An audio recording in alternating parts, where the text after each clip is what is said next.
Dando prosseguimento ao nosso curso de psicoteologia, vamos agora para a palestra complementar que tem por título Estresse e Ansiedade e a Vida com Deus. Esse assunto é muito importante porque o mundo todo, todos nós, vivemos uma vida constante de estresse e ansiedade, e isso dificulta muito a nossa vida, a nossa comunhão com Deus. Para começar o nosso assunto a respeito da ansiedade, vamos ler duas passagens bíblicas onde o assunto ansiedade tem bastante relevância. Primeiramente, vamos ver as palavras do apóstolo Paulo. Não andeis ansiosos de coisa alguma. Em tudo, porém, sejam conhecidas diante de Deus as vossas petições, pela oração e pela súplica com ações de graças. E a paz de Deus, que excede todo entendimento, guardará o vosso coração e a vossa mente em Cristo Jesus. Filipenses capítulo 4, versos 6 e 7. E agora palavras do apóstolo Pedro. Lançando sobre ele toda a vossa ansiedade, porque ele tem cuidado de vós. 1 Pedro, capítulo 5, versículo 7. A vida moderna tem levado pessoas a diferentes quadros de patologias e síndromes, resultantes de estilos disfuncionais de vida e desadaptabilidade socioambiental. Segundo a Organização Mundial da Saúde, a população que sofre de estresse atinge 90% da população mundial. No Brasil, oficialmente esse dado é de 69%, embora eu coloque em dúvida realmente se esse valor, 69%, corresponde de fato ao número de estressados no Brasil. Para o caso de ansiedade, de acordo com a OMS, no mundo, 33% da população. No Brasil, apenas 9%. Eu realmente não creio muito nesse valor, não. E para o caso de depressão, 4,4% da população mundial. No Brasil, 5,8%. Parece que os casos de depressão no Brasil são mais frequentes que os casos de ansiedade e mais frequentes que os casos de depressão na média geral da população mundial. Temos que lembrar que o estresse em si, ele é a porta de entrada tanto para a ansiedade como para a depressão. Por outro lado, a ansiedade e a depressão são portas de entradas para diversos tipos de neuroses, de transtornos de humor, de psicoses e demais patologias psiquiátricas, patologias psíquicas. Em outras palavras, normalmente a pessoa começa com estresse brando, que vai se agravando, vai se cronificando ou pode ter algum surto bastante agudo.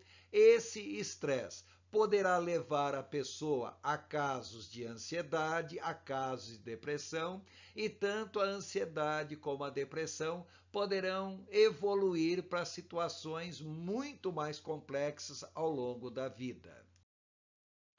Vamos ver primeiramente aquilo que nós chamamos de estresse ou tensão.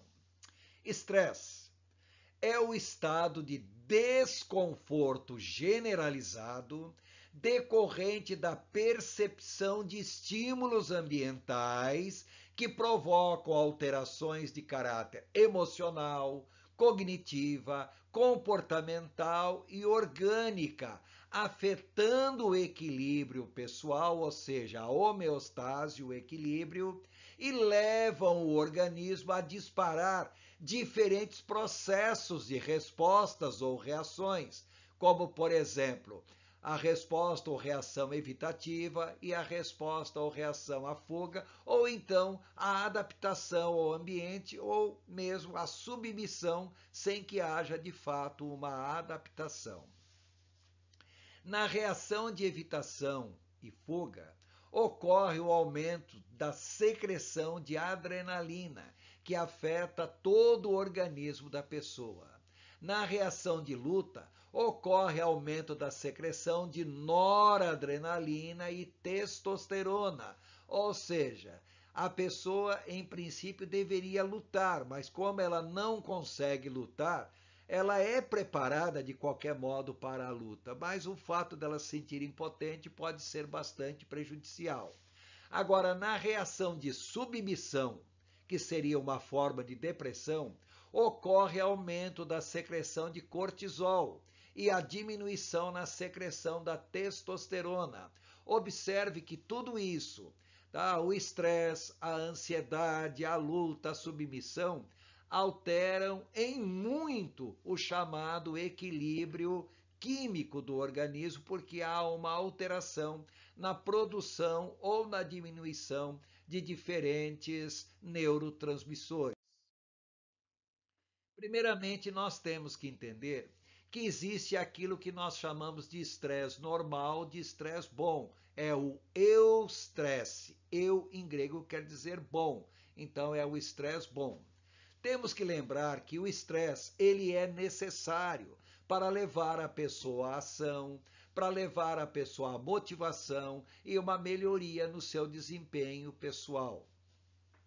O estresse bom ocorre quando a pessoa possui recursos pessoais para lidar com situações difíceis. Esses recursos pessoais ou mecanismos de enfrentamento para lidar com situações difíceis é bastante conhecido pelo nome em inglês coping. Intimamente associado à capacidade de resiliência da pessoa, a capacidade que a pessoa tem de suportar as adversidades da vida. A própria resiliência é uma forma de coping. Sigmund Freud falava: somos feitos de carne, mas temos de viver como se fôssemos feitos de ferro, porque o tempo todo estamos levando pancadas da vida e muitas vezes nós não temos condições de lidar com essas adversidades que se manifestam frente a frente. Por outro lado, existe o estresse grave, também conhecido como distresse, aquele estresse disfuncional, também chamado de transtorno de ajustamento ou de adaptação às alterações ambientais, também chamado de reação situacional desadaptativa, reação traumática à tensão. É o estresse negativo. Ocorre quando a resposta adaptativa está muito além da capacidade da pessoa lidar, o coping, com os estímulos ambientais aversivos. Então, a pessoa poderá, de fato, ficar numa condição de impotência, numa condição que vai fragilizando tanto no aspecto orgânico como também no aspecto emocional, no aspecto psicológico. O estresse grave, ele pode ser agudo ou crônico. Quando falamos estresse agudo, ele é desencadeado por alguma situação súbita e traumática. É um estresse elevado que ocorre subitamente. Pode ser decorrente, por exemplo, de uma situação de um assalto, um acidente, alguma perda significativa, alguma alteração sensível no estilo de vida, etc. Tem tanta coisa que pode causar um estresse agudo na vida de uma pessoa. Agora, quando falamos em estresse crônico, temos que lembrar que a palavra crônico se refere a cronos, tempo. É aquele estresse prolongado, mesmo que não seja um estresse elevado, mas o fato de ser prolongado, ele também tem seus efeitos deletérios. Então, o estresse crônico é desencadeado por situações conflitantes persistentes, mesmo que não sejam traumáticas. O estresse grave, independente dele ser agudo ou crônico, afeta o sistema imunológico e isso altera profundamente a saúde física, mental, emocional, social, espiritual, existencial, funcional da pessoa. O estresse grave pode evoluir rapidamente para o TAI, que é o transtorno agudo de estresse. É uma crise nervosa transitória, mas muito grave e que pode deixar várias sequelas. O estresse pode evoluir também para a síndrome de burnout, que é o esgotamento nervoso generalizado, pode evoluir para a depressão, para algum tipo de colapso neurótico, como é o caso da histeria, que é um transtorno conversivo, pode evoluir para transtornos somatoformes diversos, para a ansiedade, etc. E pode até mesmo evoluir para a psicose, que é uma alteração psíquica muito grave. O estresse grave, ele pode ser a causa ou consequência de ansiedade e depressão. As duas patologias psiquiátricas, a ansiedade e a depressão, mais comuns na população mundial e porta de entrada para várias outras patologias que se seguem. Os sintomas mais comuns do estresse são: primeiramente, alterações de humor, aquela sensação de inquietação, impaciência, preocupação exagerada em relação a situações triviais, qualquer coisinha desestrutura a pessoa, a sensação constante de impotência, de incapacidade, irritabilidade por motivos banais, perdas de paciência sem que realmente justificasse tal comportamento. Lembrar também que uma característica muito comum do estresse é o medo injustificado, que pode levar a pessoa a uma desestruturação muito forte. Temos ainda que destacar os chamados sintomas cognitivos, como, por exemplo, dificuldade de concentração, diminuição ou perda da memória, mesmo que seja uma perda transitória, preocupação frequente com assuntos específicos, a pessoa pode ter pensamentos fixos contra os quais não dá para lutar, e também pensamentos agitados que se misturam ou se confundem. A cabeça da pessoa fica uma confusão generalizada e ela acaba não tendo condições de se concentrar em coisa alguma. Há ainda os chamados sintomas comportamentais, tais como: a pessoa se sente tenso e agitado o tempo todo, a sua total incapacidade de relaxar, de descansar, queda no rendimento pessoal, estudantil, profissional, funcional, etc. E também dificuldade de adaptação a mudanças recentes. A pessoa não consegue se adaptar a novos locais de moradia, não consegue se adaptar a novos trabalhos, nem mesmo se adaptar a uma mudança no seu status. Normalmente, quando a pessoa tem uma queda de status social ou econômico, a dificuldade de adaptação é muito grande. Temos ainda os sintomas orgânicos mais frequentes, tais como distúrbio do sono, perda do apetite, dificuldade para engolir, alterações gastrointestinais e alterações somatoformes diversos. Temos que acrescentar ainda a perda da libido e impotência sexual.